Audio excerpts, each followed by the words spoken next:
than a regular mic, but it does not read down into the tenths. But what you can do is take this pin out and change it to different diameter pins, which helps you do the measurement you're seeking. So can anybody tell me why, or give me your idea of why this thing has a pin in it instead of just another flat anvil like this mic? So they need to locate a hole. It's very close. It is for, it has something to do with the hole. Exactly. It will if it's within less than an inch and you can get it in there, but it's so you can use the inside of a diameter to measure. So you could use it this way, like he said, if you wanted to start locating a hole and you wanted to locate a hole really accurately. So what I've had some people in my other class do a certain operation. So you would measure this, so this measurement would be a lot more accurate measuring the edge of the hole to the edge of the part, right, than a set of calipers, wouldn't it? Because it is a micrometer. And this is a dowel pin, so we know it's ground to a perfectly smooth surface. What would be, when we're locating a hole, what's part of the operation? You measure the distance from the edge of the hole to the edge of the part. What's the other part you have to know? Size of the hole. Size of the hole, exactly. So if we were going for something really accurate, Brian, how would you determine the exact inside diameter of that hole? So I'd probably find the box full of pin gauges. Yep. Use a pin gauge. You could use what we have is called inside mics, and I don't think I actually got a set out. I got all this other stuff out. But inside mics do very similar like what the inside part of your calipers do. You reach in there and dial it out, but it's still an adjustment.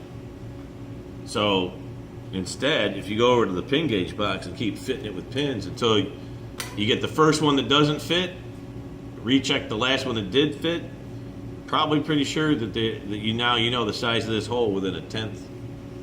So then you take what information you take away now that you know the diameter of the hole? Radius. Yeah, radius. Then you add it back to this dimension. And I guarantee you, if I set this up in a lab or just a practice lab, and I have you locate a hole using calipers and then locate a hole using mics and pins, that you're going to end up with two different locations, aren't you? Yeah. So the micrometer and the pin gauge setup is probably going to be way more accurate. So that's what this little monster does. But then again, you'll notice it doesn't have the vernier scale on it. It only has the thousandths. But you can always do what to your pin? What did we do? There was at least one in that last lab. The pin gauges have a number etched on them, right? Yeah. But what's the actual real number? Isn't it always like 1 to 2/10 smaller than the number that's printed on it? Yeah. Because those pin gauges, if you look at the side of the box, they're a minus set, so they're always slightly smaller.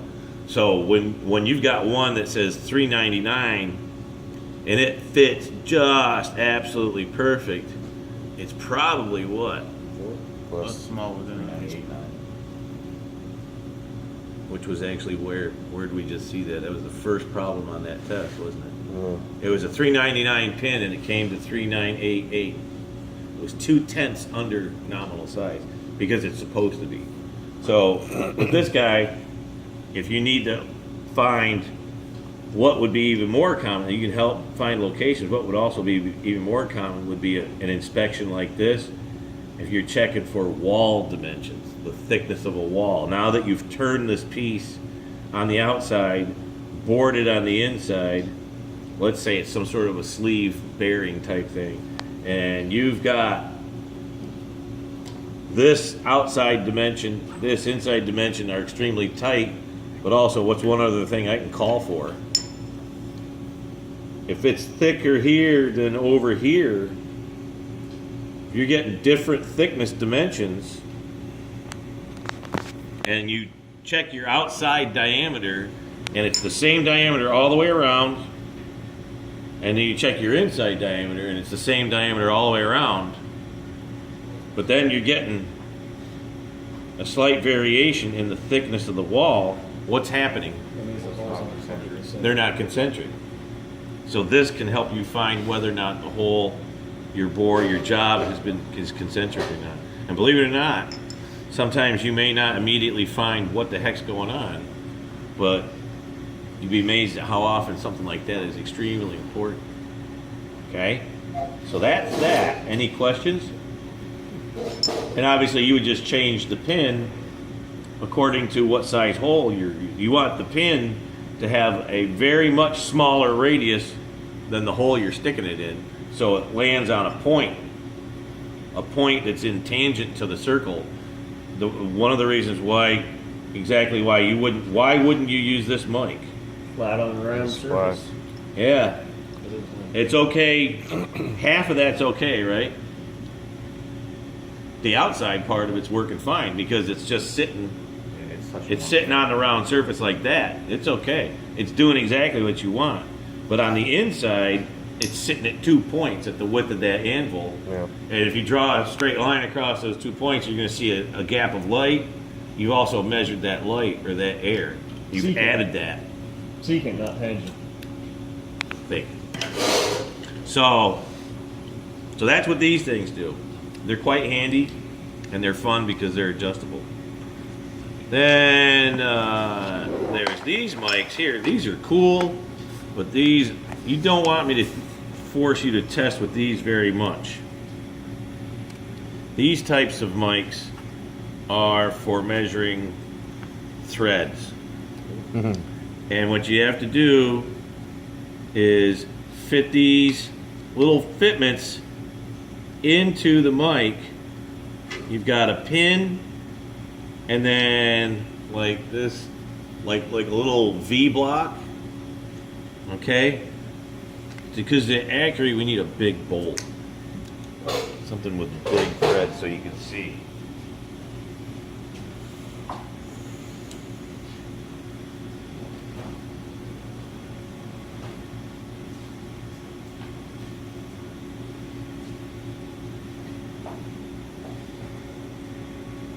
Sometimes, if you're doing just quick inspection of thread, just to verify, are we working with this size thread or that size thread, it's okay to grab them this way, look at your overall outside, and then it's okay to grab them this way to look at your overall inside, the small, you got your major and your minor diameter of your threads.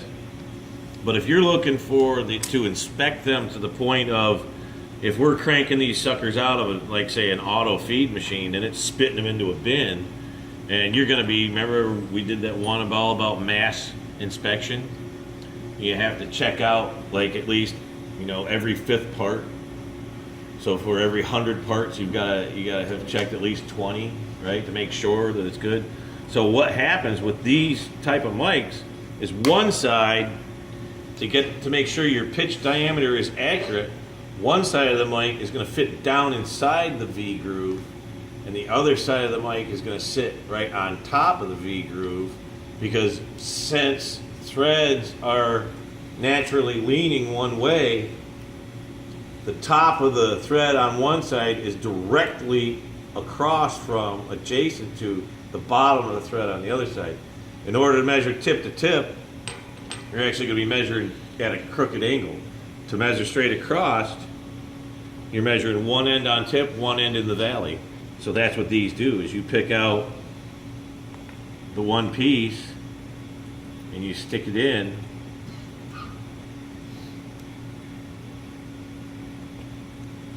Drop it down in there, and then you take the corresponding piece and install it, and then make sure you install them the right size. It's this way.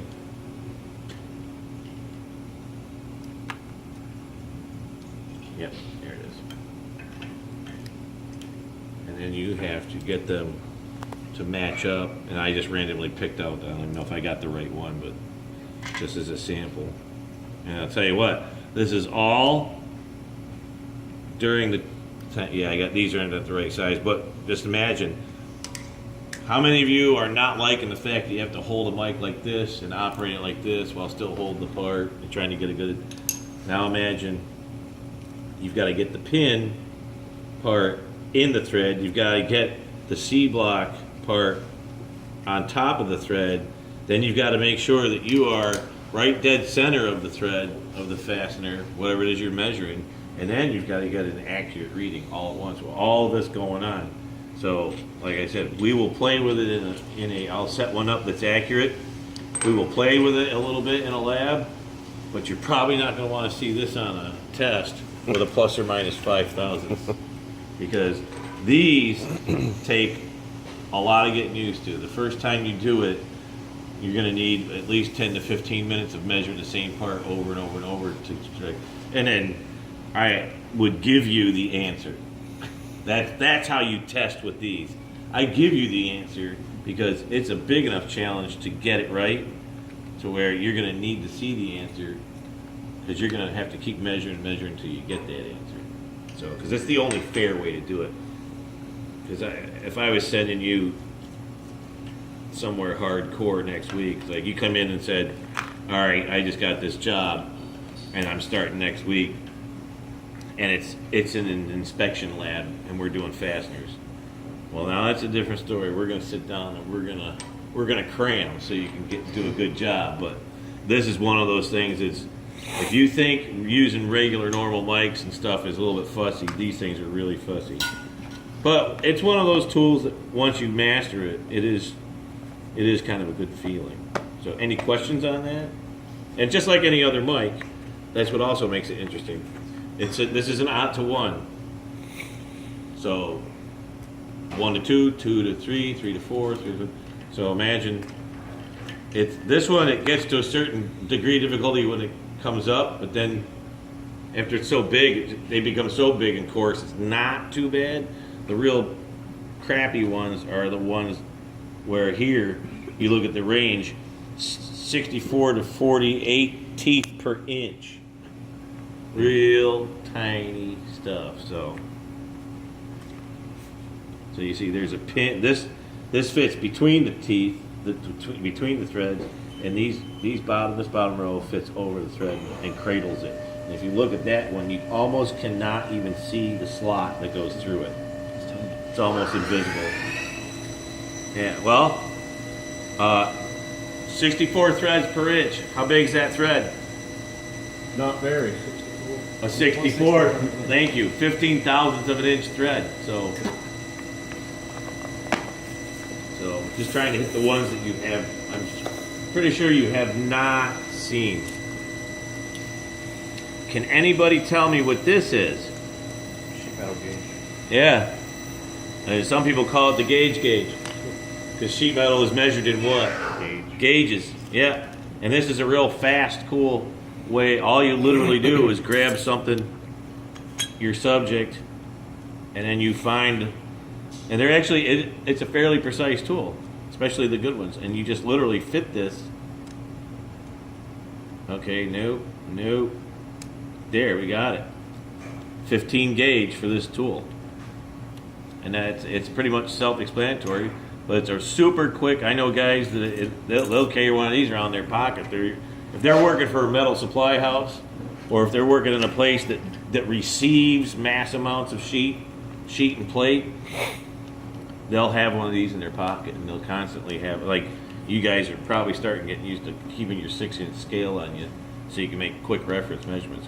But that's all this is. It says U.S. standard gauge for sheet and plate, iron and steel. Only, not aluminum. Aluminum, you can measure it with this, but the number is wrong. So the 8 gauge steel is not the same thickness as 8 gauge aluminum. So that's what you can measure it, because on this side it has which gauge it is from 0 all the way down to 30. But on this side, it just actually has the actual measurement. And then if you look real close, because these ones are so big, it actually has even tinier ones stuck in the middle. So it goes all the way to 30, and then it starts going in between, and it's 31, 32, all the way to 36. 36 gauge. Any guess what the thickness of 36 gauge is? Dun dun dun dun dun dun dun dun. Shaken, not stirred. Dun dun dun dun dun dun dun. 10,000. No. Bond. James. 30,000. Bond. James Bond. Oh, What- 007. Thank you. Yep. It is 7/1000th of an inch. 0.000. So 0.007. So you can measure from 7/1000th of an inch all the way up to 5/16. So again, a nice handy little tool. I like tools that don't have moving parts. Some days I don't want to deal with moving parts. Okay, so there's that. Any questions on that? Now this is kind of a crazy little tool, and you're thinking, well, geez, how accurate is that? It's plastic. Well, these do two different things. And I'll give you, it's how to measure two parts that work together. And the name Gates Rubber Company is on here. So what do you think this is for? If you look at these this is a profile gauge. To measure the gaps. The gaps of what? Well, since it's rubber. What's the most common thing that you see the name Gates on? What product do you see that says Gates? Belts. These are V-belt and pulley gauges. So, and they're numbered, and you just quickly either jam it up over the belt or stick it down inside the pulley to tell you which size it is. And that's why they're not horribly organized. If you need to, you can separate them. But, these are the kind of tool that usually gets tossed around, rolls around in the toolbox, and gets picked up like once a year. And this is also like the kind of gauge that this would be like for the most likely candidate to have this in his toolbox in the plant would be who? Oh, the maintenance. The maintenance guy. Because when the belt flies off your machine, you call the maintenance guy. And especially if it ran to the point of where now there's nothing but shards. So he's going to grab it and go clunk. Well, that's the size of the pulley, and technically, and I don't know why they do this, but most pulleys aren't called pulleys. Yep, they're called sheaves. I looked it up one time. It's kind of an esoteric, nonsensical read. It goes back to that stuff that the guy was talking about in the first flick about making the block and tackles. Those are sheaves, but somehow they transferred that to pulley. Some people call them pulley, some people call them sheaves, and I think it comes right down to that nowadays, if it's a one-piece thing with just fits on there, it's a sheave. Some of those pulleys will have an inner core that's removable, so the outer diameter stays the same, but you can take the core out so it fits on another size shaft. If it's that, it's a pulley. If it's a single piece, it's a sheave. And it's kind of like, yeah, tomato, right? So that's all that is you stick that over the belt to see the size of the belt, providing the belt's healthy, or you stick that in the pulley, providing the pulley's healthy, to find out what size it is. Did we go over these before? No. All the old-fashioned... Transfer calipers. Yeah, these are the old-fashioned calipers. So we've got, and these are, there's two different names for this type of a gauge. What is it? Caliper transfer. Yes. Does everybody remember that? Does anybody disagree with that? So, see this here? Inside calipers. So you're going to loosen it up, and then run it back down until it just starts. Tighten it up till you want it to just barely catch. Now you take this and you use another tool to measure the outside, and that'll get you reasonably close. If your tolerances aren't too hot, then it'll be all right. So obviously, same thing for outside. And then these technically aren't calipers. These are what? Dividers. These are dividers. And where did I tell you? What's the most common place you'll see these? Maps. Yep, when they're map reading. You usually see them in the war movies when they're trying to figure out where the submarines are, right? Or how long it's going to take to get to the island or whatnot. So those are dividers. They're also very sharp. And then this gauge has the most unfortunate, bizarre name. Anybody remember the name? Because this one is half and half. It's half of a caliper and half of a divider. So, and it's meant for doing this. It'll ride along the side of a part while scribing at a very specific distance. What's the word for an animal that's born with both male and female? Hermaphroditic. Yep, that's called a hermaphrodite caliper. That is Ick. unfortunate. Ick. So, here's another gauge that kind of has a creepy connotation.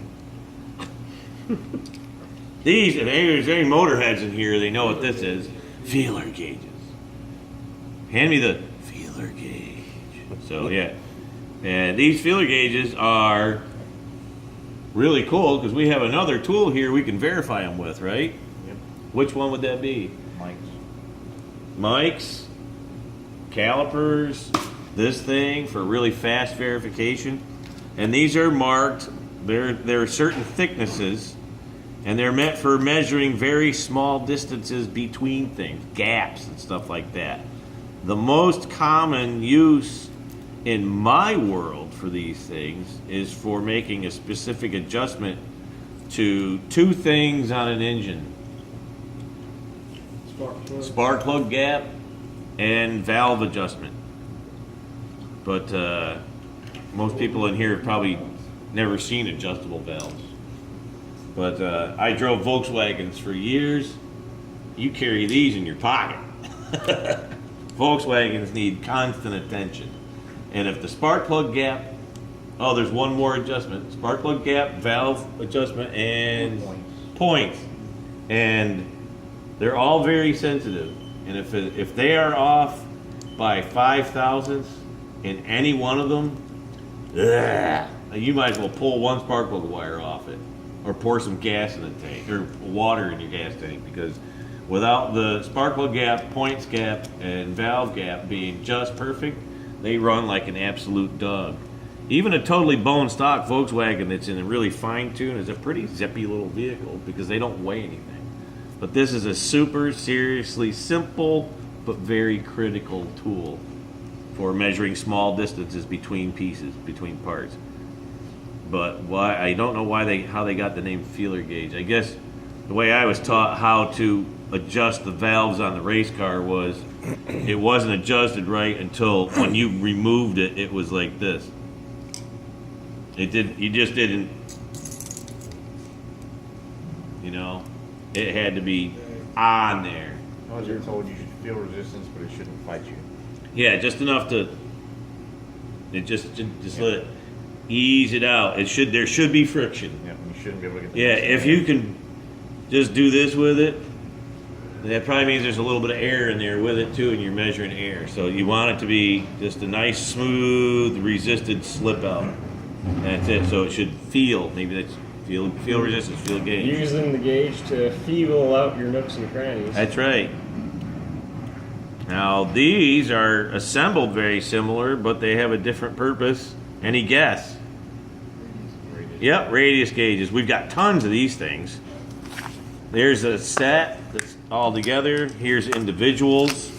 The cool part is every one you pull, every single radius is exactly the same radius. So you have 1, 2, 3, 4, 5 different ways to use this tool. You're gonna find that one of the best things this is for is when you're pretty much either inspecting something to find out exactly what the radius is, or if you're creating something without a specific tool. If you want to make a radius tool, like I'm going to have to make some nice ones because everybody that's making a hammer has found out that a couple of the really good radius cutting tools were what happens with some of them. Now we have some. Not your fault. It happens. There's another good one over there. I need to do it. Not your So- fault. It just happened while you're doing it. Yeah, but you start your cutter and then you use one of these and scribe on it, and then you grind and grind and grind until you get this thing to be like as close to perfect as possible. But again, more of a comparison gauge than anything else because it's not a helper transfer gauge, right? You're not going to stick it in something and measure. We already know what it is. That's a 3/8 radius. It says so. So comparison gauge. Wow, time's flying. Depth micrometers. Probably pretty straightforward. We will play with these because they are a somewhat common tool. The end of the bar is crowned, so it lands just in that one small spot. But you'll notice something. The difference between these and these is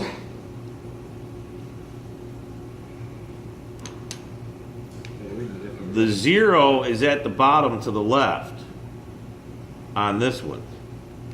The 0 is at the bottom to the left on this one. So 0 here, bigger numbers there, right? As we crank it down and cover those numbers up, this is measuring what? Smaller, smaller, and smaller, right? Mm-hmm. This is measuring Larger. deeper because it's 0, 9, 8, 7, 6, 5, 4. It counts backwards. And when I eventually give you a test on paper that has these on there, I've got a test that has basically you see this much of the mic.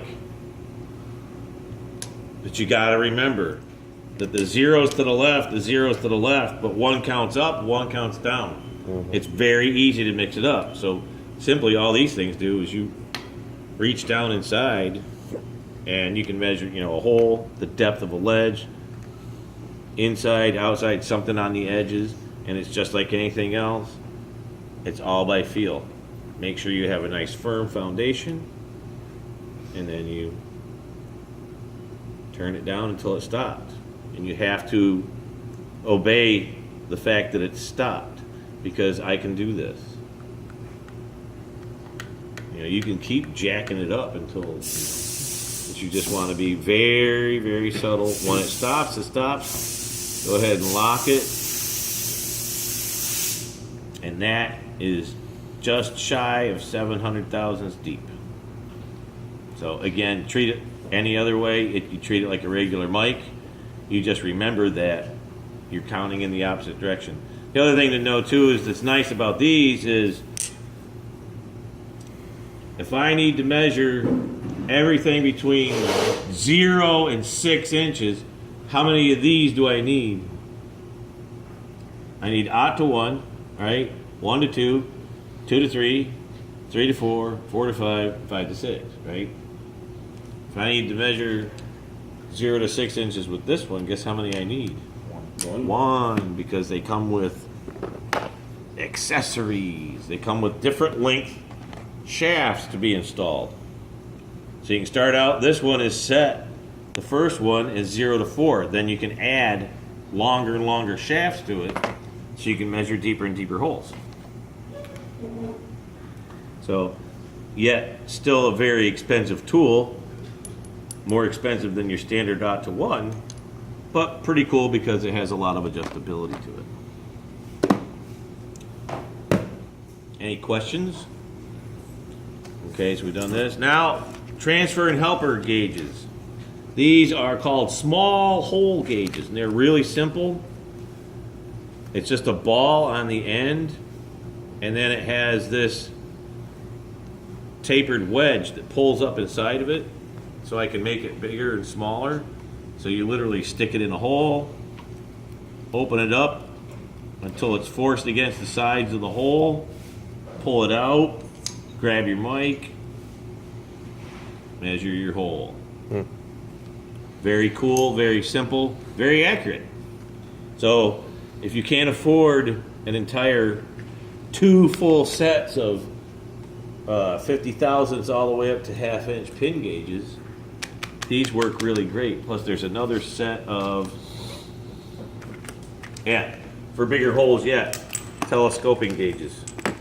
These are nice. They come in a set. You drop them down in the hole, so you see, like that. There's a spring-loaded lock in here. These spring-loaded plungers. You close the plungers up. You lock it. Put it in a hole, or you can put them in grooves and gaps and channels and stuff. You drop it in there, open it up, and then you start feeling around. Unless there's something wrong with the hole in your part, optimum is to have your tool sticking straight out of the hole perfectly perpendicular. You don't want it leaning this way or this way. That won't affect it too much, but it sure will affect it if it's leaning this way, okay? Because the more you lean like this, the bigger the gauge is reading. So what you do is when you get it offside like this, you lock it just a tick, about half as much as you can lock it, and then you start rocking it around. And you twirl it around the hole, and then it's going to be a point where it will only touch and hold itself in one location. That's when you pull it out and measure it with your mics or your calipers. Another very handy tool. A lot of these ones that are tools that I suggest that if anybody here is starting to get serious about making stuff at home, these are some of the few things that for a fairly small investment you can measure really cool stuff with them. And I think, and then of course then we have the these are adjustable parallels. You don't use them very often, but they do come in handy when you need them. So you can adjust them from fairly small to fairly large. You've got a pretty good, decent range. They do have 2 little locking screws. So if you're gonna use these for some reason, my suggestion is when you adjust them and set them, then you find something to check them very close with, like find out what your size is supposed to be and check them. Remember this gauge here? We can set the height gauge on one and then check for 0 on the other. That way we can make 2 of these, if need be, set up to the exact same size. Hopefully you only need 1 at a time. But they do offer, there's something funny about these that cracks me up. I stumbled across last year that when this is at its, say, smallest and its largest, you can get those measurements, find out what